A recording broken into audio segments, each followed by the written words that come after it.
जय श्री गणेश। नमस्कार, मैं आचार्य संजय द्विवेदी। मेरे समस्त प्रबुद्ध दर्शकों का मेरे चैनल पर हार्दिक स्वागत है।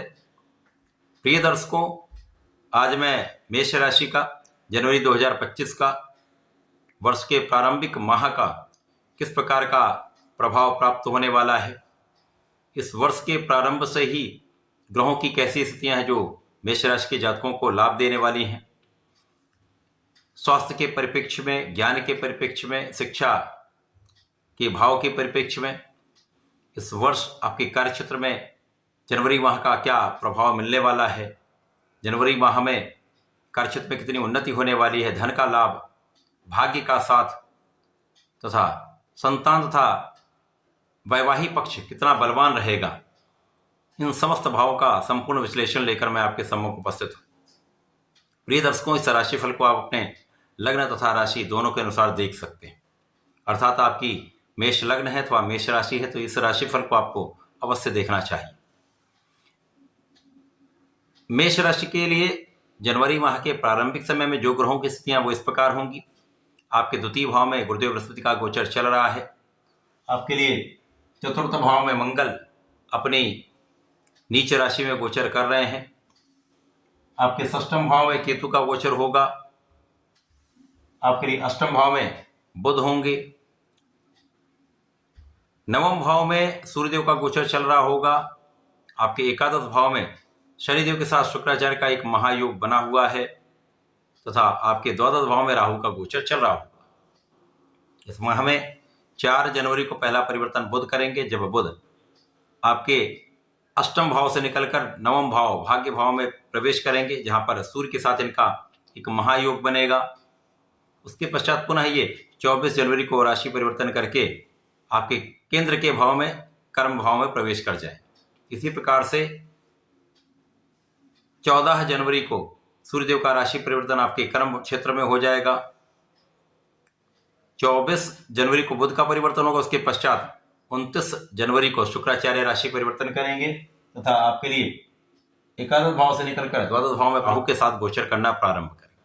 मेष राशि के जातकों के लिए इस माह में मंगल जो आपके लग्न के राशि के स्वामी हैं, चतुर्थ भाव में अवश्य गोचर कर रहे हैं, जो कि सुखों का भाव है, भूमि भवन महान सुख संपदा का भाव है, परंतु ये नीच राशि में होंगे। लेकिन यहाँ पर चंद्रमा की राशि में होने के कारण इनका आधे समय में, आधे माह में नीच भंग होगा, आधे माह में इनका नीच का प्रभाव प्राप्त होगा। तो प्रारंभिक समय में कुछ अच्छे प्रभाव भी मिलेंगे, जब आपकी स्वास्थ्य समस्याएं कम होंगी, आपके अंदर एनर्जी का सही प्रवाह होगा, ऊर्जा का सही प्रवाह आपको आपके कार्यों में सिद्धि दिलाने वाला होगा, आपको कार्य क्षेत्र में आगे बढ़ाने वाला होगा। जब स्वास्थ्य समस्याएं कम होती हैं तो आप अपना संपूर्ण परिश्रम कर पाते हैं। परिश्रम का लाभ भी मिलने लगता है, क्योंकि इस माह में सूर्यदेव प्रारंभिक समय से ही आपके भाग्य भाव में मित्र की राशि में गोचर कर रहे हैं, जिसका प्रभाव आपके भाग्य की प्रबलता से प्राप्त होगा।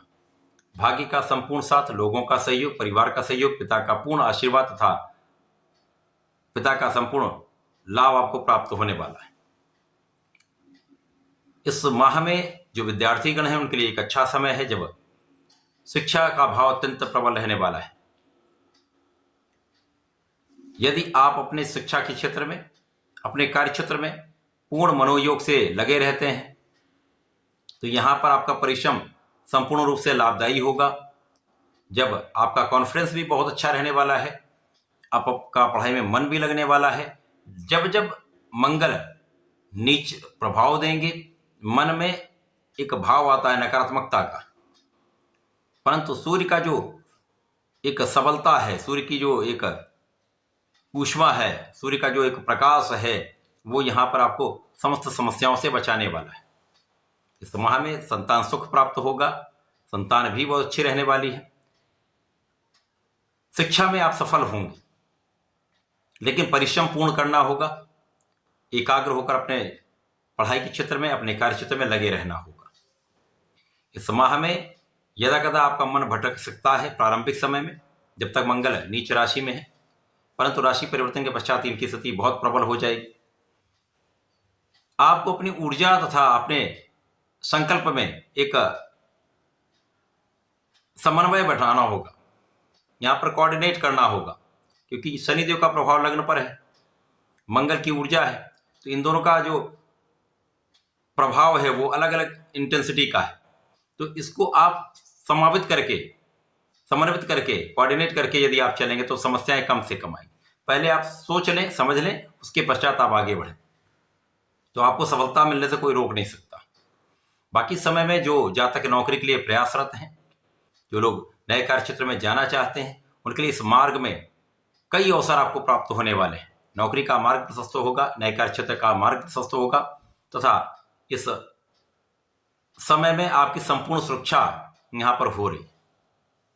आपके आध्यात्मिक भाव में प्रबलता आएगी, आपके ज्ञान के भाव में प्रबलता आएगी, आपका पूजा पाठ में मन लगेगा, परिवार का सहयोग भी मिलेगा तथा परिवार से आपको लाभ भी मिलेगा। इस पूरे समय में आपका कार्यक्षेत्र इस माह में संपूर्ण रूप से विशिष्ट रहने वाला है। कार्यक्षेत्र में प्रबलता आएगी तो आपके सुख साधन बढ़ेंगे, धन का लाभ मिलेगा, तो आप अपने कार्यों को आगे बढ़ाते हैं, समस्याओं में कमी हो जाती है। प्रारंभिक समय में बुध आपके अष्टम भाव में होंगे, जो कि क्षय का भाव है, डिप्रिसिएशन का भाव है। तो यहां पर आपके पराक्रम के स्वामी जब अष्टम भाव में होंगे, परंतु वही आपके षष्ठम भाव के भी स्वामी है, तो यहाँ विपरीत राजयोग का लाभ मिल जाएगा, जिसके कारण कोई बड़ी समस्या नहीं। केवल यहाँ पर विचार करके बोलें, परिवार के बीच में स्पेशली आपको विशेष रूप से बहुत समन्वय, बहुत कोऑर्डिनेट करना चाहिए।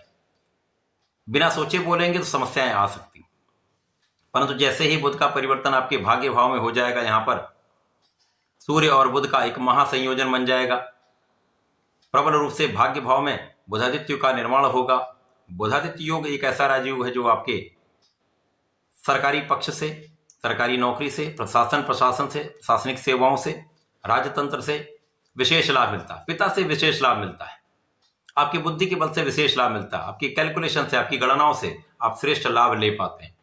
तो इनका समस्त क्षेत्रों में प्रभाव है। सूर्य बुध का ये महायोग निश्चित रूप से आपके परिश्रम का संपूर्ण फल देने वाला है।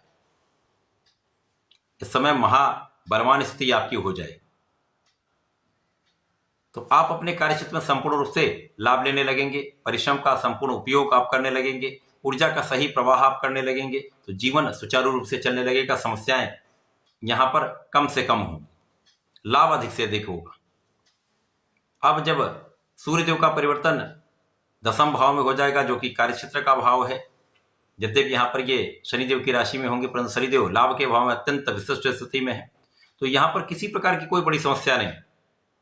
केवल यहाँ पर आपको अपने उच्चाधिकारियों के साथ तथा अपने सहकर्मियों के साथ अथवा व्यापार में उन लोगों के साथ जिनके साथ आप कार्य करते हैं, अथवा जो आपके साथ में आपके निचले स्तर पे लोग काम करते हैं, उनके साथ आपको एक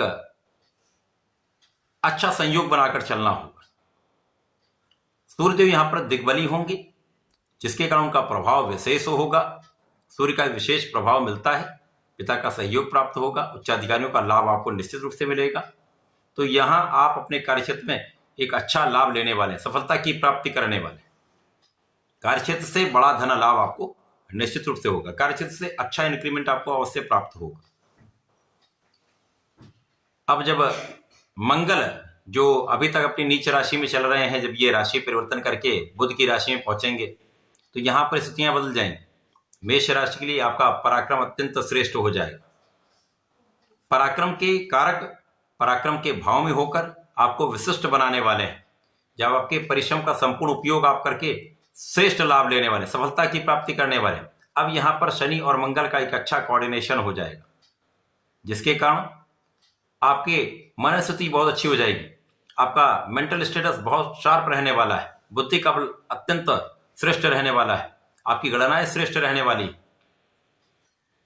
तो आपकी प्लानिंग, आपके किए गए कार्य सफलतादायक होंगे। भाई बहनों का सहयोग मिलेगा, विशेष रूप से छोटे भाई का सहयोग मिलता है। इस समय में मंगल का प्रभाव आपको आपके कार्यक्षेत्र में सफलता देगा, नए कार्यक्षेत्र की प्राप्ति करा सकता है, नए नौकरी की प्राप्ति करा सकता है, तथा भाग्य का विशेष लाभ तथा कर्म क्षेत्र में विशेष उन्नति। जब आप दृढ़ प्रतिज्ञ होकर कुछ निर्णय लेंगे और ये निर्णय आपके लिए अत्यंत सकारात्मक रहने वाले हैं, सफलता देने वाले हैं। इस समय आप महापराक्रमी रहेंगे, किसी भी प्रकार के निर्णय लेने से आप डरने वाले नहीं। जो अच्छा होगा उस प्रकार से आप कार्य करने वाले। तो अत्यंत सकारात्मक समय है। जनवरी माह प्रारंभिक समय में कुछ समस्याएं, कुछ हर्डल्स हैं, परंतु उसके पश्चात ये माह पूरी प्रकार से आपके लिए अनुकूल प्रभाव देने वाला है, सकारात्मक प्रभाव देने वाला है, आपको बहुत आगे बढ़ाने वाला है। माह के अंत में शुक्राचार्य जब द्वादश भाव में जाएंगे तो यहां पर आपको सचेत रहना होगा, क्योंकि शुक्राचार्य यहां पर अपनी उच्च राशि में होंगे, परंतु राहु के प्रभाव में होंगे। अब राहु के प्रभाव में शुक्राचार्य का मित्रों संबंध होते हुए भी कहीं ना कहीं यहां पर भोग विलास की अधिकता के कारण, स्वार्थी मित्रों के कारण कहीं ना कहीं कुछ समस्याएं आती, कुछ विवाद होते हैं। उन विवादों से बचना श्रेयस्कर होगा। विशेष रूप से यहाँ पर महिलाओं से यहाँ पर आप बहुत सावधान रहें तथा उनका सम्मान करें, आदर करें, किसी प्रकार के विवाद में ना पड़े। इस पूरे माह में यदि आप ऐसा कर लेते हैं तो ये माह आपको विशेष लाभ देने वाला है, प्रचंड धन का लाभ कराने वाला है। इस माह में आपको नियमित रूप से भगवान शंकर मोचन की शरण में रहकर ओम हम हनुमताय नमः का नित्य 27 बार जप करना चाहिए। तो किसी प्रकार की समस्याएं आएंगी ही नहीं। यदि आएंगी तो छू कर निकल जाएंगे, समस्याएं आपको हानि नहीं पहुंचा पाएंगी। तथा प्रत्येक मंगल शनिवार को हनुमानाष्टक तथा बजरंग बाण का पाठ अवश्य करना चाहिए। विशेष लाभ प्राप्त होते हैं। समस्त समस्याओं से निकलते हुए आप जीवन में प्रगति करने वाले हैं। तो ऐसा करके इसका लाभ लें। धन्यवाद, नमस्कार।